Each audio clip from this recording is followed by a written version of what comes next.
Hi students, welcome to my YouTube channel only for SSLC and GPSTR. In the previous class, we have discussed about the advent of Europeans first part. Now today we'll discuss about the European trade companies who came to the India, how they tried to rule us. तो अभी तक हम लोग European किस तरह आए थे पिछली वाले वीडियो में देख लिए। आज के वीडियो में कौन कौन से यूरोपियन आए थे और उनके यूरोपियन के बारे में सीरियली देखते जाएंगे, पढ़ते जाएंगे। अभी तक आप हमारे चैनल पे नए हैं तो सब्सक्राइब करें, बेल आइकॉन क्लिक करें ताकि हमारे वीडियोज की सूचना आप तक पहुंच सके। चलिए दोस्तों, यहाँ पे यूरोपियन ट्रेड कंपनीज, आपको पहले ही पता था हिंदुस्तान को आने वाली जो पहली यूरोपियन ट्रेड कंपनी है वो पोर्चुगीज है। Portuguese were the first European who came to the India. Next second time में कौन आते हैं? डचेस, उसके बाद में Englishers, next French. Okay, now we remember it's with the code of PDEF. This mean Portuguese, Portugal, Dutch, Englishers अंग्रेज और French. इस तरह से सीरियली याद रख सकते हैं कौन पहले आया और कौन बाद में आया। अभी यहाँ पे एक पॉइंट है, पोर्चुगीज की स्पेशली कोई ईस्ट इंडिया कंपनी नहीं थी। समझ में आ रहा है? हाँ, यहाँ पे देखो, list out the East India companies करके पूछा हूं, कौन कौन से समझो कि ये हमारा इंडिया है, ठीक है। यहाँ पे यूरोपियन कंट्रीज थे, तो इसका मतलब ये हुआ कि हम यूरोप के ईस्ट में हैं। कहां पे हैं? यूरोप के ईस्ट में, मशरकी, ठीक। ईस्ट इंडिया कंपनी इसीलिए कहा जाता था क्योंकि ब्रिटिशर्स हो या कोई यूरोपियन हो, हिंदुस्तान को ईस्ट इंडिया कहते थे। क्या बोलते थे? East India. इसीलिए वो कंपनी बनाए तो उन कंपनियों का नाम आया East India company. The Dutch East India company, also known as the United East India company. Dutch East India company को यूनाइटेड ईस्ट इंडिया कंपनी भी कहा जाता था। ब्रिटिश ईस्ट इंडिया कंपनी और English East India company, okay, French East India company जो थी वो कब कब बनी यहाँ पे सामने है। ये एक चीज याद रखो, which is the oldest east India company बोलोगे तो वो है ब्रिटिश ईस्ट इंडिया कंपनी। समझ में आ रहा है? Why sir? When the Britishers came to the India they started the East India company. उन्होंने ईस्ट इंडिया कंपनी लेके ही इंडिया को आए थे। इनका देख के कॉपी कौन करते हैं? डच ईस्ट इंडिया कंपनी करते हैं 1602 के अंदर। तो इसका मतलब ये हुआ Dutches are come to the India earlier to British, but they established the East India Company after the British.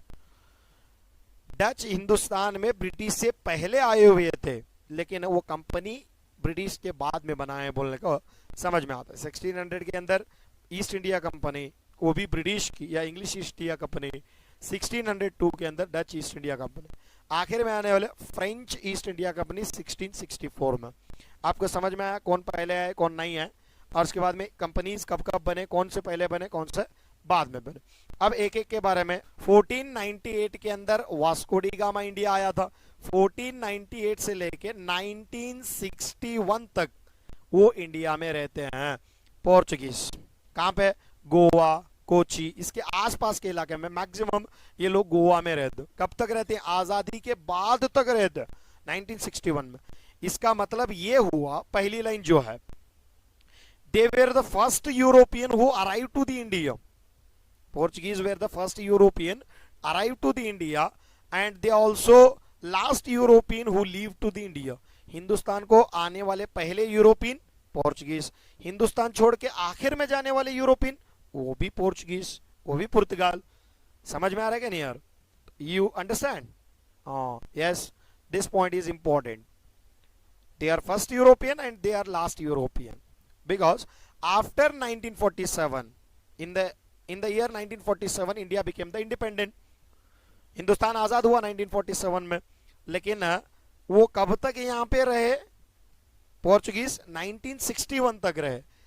Russia की जैसे ही हमको मदद मिली, पोर्चुगीज इंडिया से क्विट करे। हमारे लोग भी बहुत सारे, हमारी जो इंडियन आर्मी थी वो ऑपरेशन बना के क्या करते हैं? पोर्चुगीज को यहाँ से ढकेल दो। समझ में आया? Next, Vasco da Gama was the first sailor to discover a new sea route to India. Hindustan में नया समंदरी रास्ता दरियाफ्त करने वाला इंसान कौन था? 1498 के अंदर वास्को डी गामा पहला इंसान था। उसके बाद में after the Vasco D gamma, अभी वास्को डी गामा क्या करते, हिंदुस्तान आते और हिंदुस्तान में बहुत सारा पैसा कमाते। हिंदुस्तान का एक राजा है, वास्को डी गामा को वेलकम करते। उस राजा का नाम है राजा जामोरिन, जो केरला के जो कालीकट का प्लेस का राजा था, उसे वास्को डी गामा को क्या करते, इनवाइट करते, वास्को डी गामा को वेलकम कर दो। वेलकम कर को वहां पे कोची के अंदर उनकी फैक्ट्री बनाने की परमिशन दो। Okay, the king Zamorins helped and give the permission to the Vasco da Gama to establish a warehouse at Kochi। वो बनने के बाद में अभी मजा लगे, जो बिल्ली है वो बार बार आने वाली है। अब उसको, वो बिल्ली पहले गोश्त नहीं खाती थी, अब तुम उसको गोश्त डाल दिए हो, मच्छी डाल दिए हो, तो वो क्या करेगी, और खाने की आस लालच में लगेगी। तो when Vasco da Gama returned to the Portuguese, he benefited 60 times when he came to the India। Hindustan को वो जब आया था, उसके बाद में 60 गुना ज्यादा पैसा हमारे हिंदुस्तान से लेके जाओ। तो ये देख के पोर्चुगीज गवर्नमेंट क्या करती, इंडिया में एक रूल बनाना है, इंडिया में एक हुक्म, so we send a viceroy to the India. इसीलिए हम क्या करेंगे, वाइसराय भेजेंगे। अब ये वाइसराय गोवा को रूल करने के लिए आए, तो therefore the first viceroy was of the Portuguese was Francisco de Almeida। Almeida साहब जो फ्रांसिस्को डी आल्मेडा था, वो पोर्चुगीज का पहला वाइसराय था। He was the first viceroy of Portuguese. अब इन्हें इंडिया में जब आया, सोचने लगा, क्या सोचने लगा, हिंदुस्तान में विजयनगर एम्पायर का कृष्णदेवराया कर्नाटक के साउथ के अंदर रूल कर रहे हैं, नॉर्थ में बहमनी डायनेस्टी यूसुफ आदिल शाह वगैरह हैं, ऊपर तो मुगल एम्पायर है, तो हम क्या करेंगे, सिर खजाने लगा। इंडिया के लैंड के ऊपर तो रूल नहीं कर सकते, तो इसीलिए उन्हें क्या किया, जमीन के ऊपर छोड़ के समंदर के ऊपर अपनी इजारादारी या तो अपने कंट्रोल उन्हें जमाने की कोशिश की। उसे कौन सा नाम दिया, blue water policy. Okay, the Francisco de Almeida implemented blue water policy because the India ruled by the great kings at that time। in Vijayanagar Empire, Krishnadevaya is there। in north Karnataka, Adil Shah is Yusuf Adil Shah is there। in the north, Babur का हिंदुस्तान आने की कोशिश में था। समझ में आ रहा है, हर तरह से पैक था। so he start to establish the supremacy over the sea instead of land। जमीन के ऊपर अब अपना कब्जा बनाने के बजाय समंदर के ऊपर अपना कब्जा बनाना, यही तो ब्लू वाटर पॉलिसी है। Do you understand? अगर आप अंडरस्टैंड कर लियो तो कमेंट करें, तो अच्छी बात है। ठीक है, उनके बाद जो फ्रांसिस्को डी आल्मेडा था, ये चले गए, तो उसके बाद में आते Alfonso de Albuquerque. He was the second viceroy, यहां दिए देखो, he was the second viceroy of Portuguese but a real founder of Portuguese in India. जो पोर्चुगीज का एम्पायर था, उसका असल बानी, रियल फाउंडर कौन था, अल्फोंसो अल्बुकर्क था, लेकिन सेकेंड वाइसरॉय था। फिर भी उसको क्यों इतनी तारीफ करके फर्स्ट रियल फाउंडर कर को पुकारते, उसका एक रीजन है। क्या रीजन है, he start to establish their supremacy properly in India. इन्हें क्या करते, विजयनगर एम्पायर के लोगों के साथ दोस्ती कर दो। समझ में आ रहा है कि नहीं यार? तो उनके साथ दोस्ती रहती पोर्चुगीज की। Okay, he captured the Goa from Bijapur sultan Yusuf Adil Shah in 1510। 1510 के अंदर यूसुफ आदिल शाह जो बीजापुर का सुल्तान था, उससे गोवा छीन लेते और उसको एक एडमिनिस्ट्रेटिव सेंटर बनाते। क्या बनाते? Administrative centre. इतना ही नहीं, इसकी अलग पॉलिसी है, एक्स्ट्रा नॉलेज के अंदर आपको दे रहा हूं। इसकी एक अलग पॉलिसी है, इसकी एक एक्स्ट्रा नॉलेज आपको दे रहा हूं मैं। क्या करो बोलेगा, तो इन्हें ये बात बताते हैं कि हिंदुस्तान में अगर हम रूल करना है तो हमारी पॉपुलेशन हिंदुस्तान में होना चाहिए। इसीलिए क्या है, जो भी ऑफिसर इंडियंस को शादी करेगा तो उसको प्रमोशन, उसको ज्यादा लालच दे दो। तो इंडिया में पोर्चुगीज पॉपुलेशन बढ़ाने की कोशिश करते हैं, लेकिन इनकी दाल नहीं गलते। समझ में आ रहा है क्यों रियल फाउंडर कहा गया? उसके ये 4 पॉइंट याद रख लो। इसको रियल फाउंडर बोलते हैं। He was the second viceroy and he waged a battle against the Bijapur Sultan. समझ में आ रहा है? Next, Goa became the administrative center of the Portuguese in India at the time of Alfonso Albuquerque. देख लो points, देख लो अच्छी तरह से. उसके बाद में the Portuguese power declined with the arrival of French and Englishers. जैसा ही हिंदुस्तान में अंग्रेज और फ्रेंच आए, पोर्चुगीज का गलबा, पोर्चुगीज का पावर कमजोर होने लगा. समझ में आया? ओके. नेक्स्ट देखो, the Dutch in India. Dutch के बारे में ज्यादा इंपॉर्टेंट नहीं है. क्या इंपॉर्टेंट है यहाँ पे? Dutches are from the Holland या नेदरलैंड. डचेस कहां से आए थे? हॉलैंड या नेदरलैंड से रहने वाले थे. सर दो नाम एक कंट्री के कैसे? देखो, जैसा हमारे हिंदुस्तान का नाम है, हिंदुस्तान बोलते हैं, भारत बोलते हैं, इंडिया बोलते हैं, उसी तरह डच जो पीपल रहते थे उस प्लेस को हम हॉलैंड भी कहते थे और नेदरलैंड भी. Okay. Later they established the Dutch East India company in the year 1602. They established trading centers at Surat, Bharuch, Cambay, Cochin, Nagapatnam, Machilipatnam and Chinsur. ये सब उनके वेयर हाउस थे, ये सब उनके मरकज थे तिजारती. एक पॉइंट तुम्हें यहाँ पे याद रखो, जो सूरत था वो हर यूरोपियन का, पोर्चुगीज को छोड़ के हर यूरोपियन का पहला सेंटर. डचेस का पहला सेंटर सूरत, ब्रिटिश का पहला सेंटर सूरत, फ्रेंच का पहला सेंटर सूरत. समझ में आ रहा? अब थोड़ा कैपिटल को भी देख लो. अब पोर्चुगीज का कैपिटल कौन सा था? कैपिटल बोले तो राजधानी. The Portuguese capital is Goa. ठीक है. द डचेस कैपिटल इज, ये एक्सटर्नल नॉलेज है, पुलिकाट. कौन सा था? पुलिकाट. उसके बाद में इंग्लिशर्स का, तुम सब जने को पता है कि इंग्लिशर्स का जो कैपिटल है वो कौन सा? कलकत्ता. ये या नाम याद रख लो, कलकत्ता.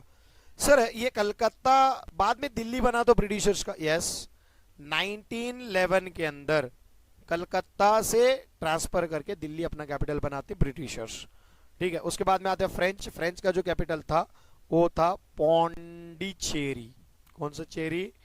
पौंडीचेरी. समझ में आ रहे? हाँ, इतना क्लियर याद रख लो.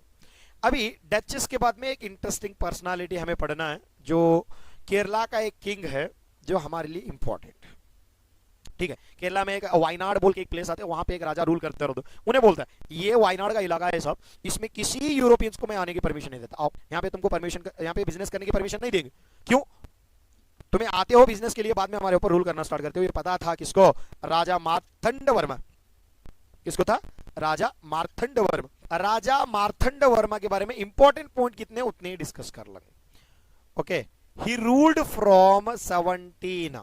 यहां एक पॉइंट याद रख लो, इस डायनेस्टी के अंदर राजा मार्तंड वर्मा से पहले रमा वर्मा रहते, जो इसका अंकल है. ठीक है. कौन है? Rama Verma.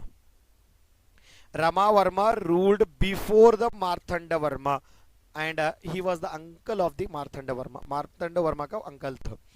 Okay. The Marthanda Varma ruled from 1729 to 1758.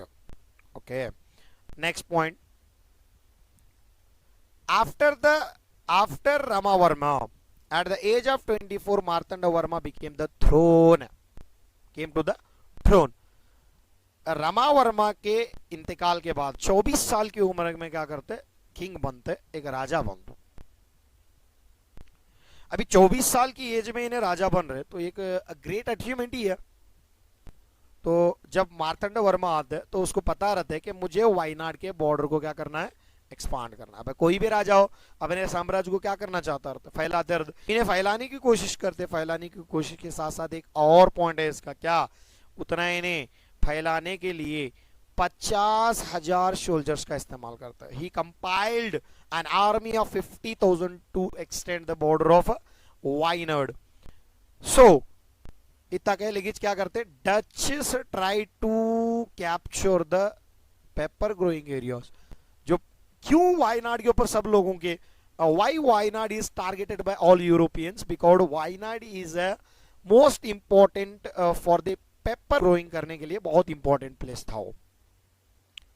So he attacked on the pepper growing areas. He occupied the pepper growing areas earlier to the Duchess. Duchess attack करने से पहले ही नहीं अटैक करके उसको क्या कर छोड़ते, कब्जा कर लेते. रही बात अब डचेस को लगी थोड़ी मिर्ची. So Duchess were trying to monopolize was defeated by Marthandavarma. अब डचेस क्या करते हैं, Duchess asked the help of the local peoples and tried to defeat the Marthandavarma. It's failed. तो उन्होंने क्या करते हैं, आसपास के लोगों को जमा करके मार्तंडवर्मा को मारने, चलो तुमने पैसा किसा देती कुछ को बोल गए. तो मार्तंडवर्मा एक काबिल इंसान था, दिया पछाड़ गए. समझ में आया क्या नहीं? Next, he control the surrounding areas and made them to oppose the British. जैसे डचेस मार्तंडवर्मा को मारने के लिए सब लोगों को मिला रहे थे, इन्हें जंग के बाद में वापस उन्हीं लोगों को जमा करके डचेस के अपोजिट कर दो. समझ में आ रहा है क्या नहीं यार? हाँ, ये पॉइंट अच्छी तरह याद रख लो. फिर क्या करते हैं duchess, again the duchess with the help of the local provinces फिर राजा मार्तंडवर्मा के ऊपर अटैक करते हैं. बट राजा मार्तंडवर्मा इस बार भी हरा दो. कहां पे हराते हैं? त्रवांकोर के पास. इतना होने के बाद में उनको गुस्सा आ दो. Marthandavarma get angered, so he wrote a strong letter to Duchess. What? He would never give up the trade rights of pepper to any foreigners. किसी भी foreigners को उन्हें क्या कर दे, पेपर ले जाने की मैं परमिशन नहीं देता, यहाँ पे बिजनेस करने मत आओ बोल को एक लेटर भी लिख दो. उसके बाद में फाइनली एक वार चलती 1741 के अंदर. यहाँ पे त्रवांकूर विथ कोट्टारकरा प्रोविंस, ये फोर फ्रंट के अंदर एक वार होते. इसके बाद में फाइनली एक पॉइंट याद रख ले छोड़ो, finally on 15th August 1753 a treaty was signed and the Dutch forces surrendered its power to the Travancore province. It's clear? Any more doubts? If you have any more doubts, please comment. अभी आओ एक important mode, कौन सा? The Englishers. The English, जैसा ही मैं पहले ही बोला था तुम लोग को, इंग्लिशर्स जब इंडिया में आए थे तो पहले ही ईस्ट इंडिया कंपनी बना लेके आए थे. तो on 31st December 1600 queen Elizabeth gave the permission to East India company workers to trade with eastern countries for 15 years. तो 125 जो प्राइवेट वर्कर्स है उन्होंने मिला के कंपनी क्वीन के पास जाते हैं, क्वीन हमको ईस्ट इंडिया कंपनी बनाने की परमिशन दो इंडिया में. ये लो साहब, लो 15 साल की परमिशन लेके जाओ. तो ऐसा ही नहीं देती ईस्ट इंडिया कंपनी की परमिशन. 4 लाख पाउंड, कितने लाख पाउंड? 4 लाख पाउंड क्या है, एज ए टैक्स देना. किसको? ये पॉइंट याद रख लो, फ्यूचर क्लासेस में मैं तुम लोग को एक्सप्लेन करता हूं इसके बारे में. क्लियर है? फिर भी ये कंपनी नाकाम होती. क्यों नाकाम होती? क्योंकि यहां पे एक एम्परर रहते हैं इंडिया में. In the India the Jahangir was a Mughal emperor. He not given any permission to the Britishers to establish a factory in India. So उसके बाद में Britishers defeated to Portuguese. Portuguese को क्या करते हैं, ब्रिटिशर्स डिफीट करते हैं. कब कर बोले क्या? तो 1612 के अंदर. तो ये मुगल एम्परर जहांगीर को कॉन्फिडेंस देते कि मैं क्या करना है, ईस्ट इंडिया कंपनी को परमिशन देना है. तो तब क्या होता है, ईस्ट इंडिया कंपनी को 1613 के अंदर परमिशन दी जाती कि ईस्ट इंडिया कंपनी को फॉर्मली, रियली, असल मानी में ईस्ट इंडिया कंपनी कब काम करना स्टार्ट करे, 1613 के अंदर. उसके बाद में East India company requested to the king of England. King of England कौन था? किंग ऑफ इंग्लैंड, तो किंग ऑफ इंग्लैंड था, यहां पे है देखो, जेम्स फर्स्ट. समझ में आ रहा है? तो ये तो सही हुआ कि यहां पे परमिशन मिली. और इनका पहला सेंटर कहां पे मिला? कौन परमिशन दिए? जहांगीर ही परमिशन दिया. कहां पे? सूरत में. Okay. The Mughal emperor Jahangir issued a royal permission to establish to the first factory, the first warehouse at Surat. Okay. Next देखो, 1617 में यही ईस्ट इंडिया कंपनी जेम्स को रिक्वेस्ट करती कि तुम्हारे दरबार से एक रॉयल एम्बेसडर, एक जो सफीर है, एक जो एम्बेसडर है, उसे किसे भेजो, जहांगीर के दरबार को भेजो। राजा राजा दोस्त होता है। Okay, therefore they requested to James first to send an ambassador to the court of Jahangir. Okay, in which year? 1617। Okay, who was that ambassador? Sir Thomas Roe. Clear our point? Why Sir Thomas Roe came to the India? The British East India Company tried to spread their factories, so they requested to James first to ask the permission for new factories through an ambassador. तो ambassador जो था, जो तुम्हारा सफीर था, वो सफीर के मदद से राजा क्या करे, जहांगीर के दरबार को भेजे, और जहांगीर के दरबार को जाके क्या करना है, हमको और फैक्ट्रियां बनाने की परमिशन लेना है। तो यहाँ पे परमिशन मिल भी जाती, जहांगीर परमिशन देते। He sought permission from Jahangir to east to establish the factories at Agra, Ahmedabad and Broach. ये 3 जगह पे फैक्ट्री बनाने की परमिशन भी मिल जाता। समझ में आया? हाँ, नेक्स्ट देखो। इन 1639 the English took Madras from the king of Chandragiri and established a strong fort named Saint George. यहाँ पे कंफ्यूजन मत कर लो। तो ये लोग पहले क्या करते हैं, क्या खरीदते? मद्रास खरीदते। ये नाम याद रख लो। ये मद्रास सिटी को बनाने वाले इंसान का नाम, एक्स्ट्रा नॉलेज क्या है अगर बोलेंगे तो, फ्रांसिस डे। कौन बनाते हैं इसे? Francis day. ये फ्रांसिस डे करने वाले क्या करते, मद्रास को बना दे। और वहां पे चंद्रनागिरी जो है, या तो चंद्रगिरी जो है, इस चंद्रगिरी का जो राजा रहते हैं, उस राजा से इन्होंने क्या करते हैं, एक लैंड परचेज करते हैं, एक लैंड खरीदते हैं, उसे एक जमीन खरीदती है, उस जमीन के ऊपर एक फोर्ट बनाते हैं जिसका नाम है saint George fort. Don't be confuse. जो फोर्ट है मद्रास के अक्रॉस बना है, उसको है सेंट जॉर्ज फोर्ट घर को पुकारता। क्लियर है? हाँ, तो याद रखो। नेक्स्ट, इसके बाद में लेटर चार्ल्स सेकेंड। देखो यहाँ पे क्या करती, ईस्ट इंडिया कंपनी बहुत शातिर दिमाग के रहता। इनको टक्कर देने वाले कौन थे? ब्रिटिशर्स को, पोर्चुगीज। इसीलिए उन्होंने क्या कर छोड़े, पोर्चुगीज और ब्रिटिश के राजा के जो फैमिली रिलेशनशिप को बढ़ाओ। It's mean the Charles second, the prince of England, King James का जो जेम्स फर्स्ट का जो बेटा था, he married to Portuguese queen, princess Catherine of Braganza. तो उसके साथ शादी कर दे। शादी करने के बाद में पोर्चुगीज खुश होते हैं। खुश हो क्या करते पोर्चुगीज, ये जो बॉम्बे था, बॉम्बे को चार्ल्स सेकंड को देख छोड़ते हैं। लो भाई, चार्ल्स सेकंड कब देते हैं उसे? 1668 में, एज ए डाउरी। ये हमारे तरफ से दहेज है तुझे, बॉम्बे। तो चार्ल्स सेकंड सोचा, इंडिया में का बॉम्बे लेके मैं क्या करूं, इससे मुझे कुछ फायदा भी नहीं है। तो इसने क्या किया, ईस्ट इंडिया कंपनी को बोला, ये लो साहब, तुम्हें क्या करो, बॉम्बे तुम्हें ले लो। ठीक है, मुझे क्या चाहिए, हर साल मुझे कितने पाउंड रुपीज चाहिए? 10 पाउंड रुपीज चाहिए। समझ में आ रहे? 10 पाउंड, 10 पाउंड रुपीज। समझ में आ? सर ये बॉम्बे इनके पास कहां से है? ब्रिटिश के चार्ल्स सेकंड के पास अगर बोलेगा तो वहां पे मैरिज होती, चार्ल्स सेकंड ऑफ इंग्लैंड और princess Catherine of Braganza of Portuguese. Clear हुआ पॉइंट है? इतना होने के बाद में इन द ईयर 1690 के अंदर, 1690 के अंदर इन्होंने क्या करती, 3 गांव खरीदती, 3 village. They purchase the 3 villages on the Hooghly river bank. कहां पे? Hooghly river bank. कौन से नदी के ऊपर? हुगली नदी। वो कौन कौन से? सुतनती, कलकत्ता एंड गोविंदपुरा। कौन सा? गोविंदपुरा। फाइनली वहां पे तीनों गांव के तरफ, अभी समझो कि ये सुतनती है, ये कलकत्ता है और ये गोविंदपुर है। ये इसके ऊपर क्या करते हैं, जॉब 4 नाक करने वाले क्या करते हैं, फोर्ट विलियम क्या है, एक पोर्ट बनाओ। आगे जाल के यही कलकत्ता सिटी क्या करते, इनका एक सेंटर बनती। कब बनती? In the 17th century the English had established Bombay, Madras and Calcutta as the center of their provinces।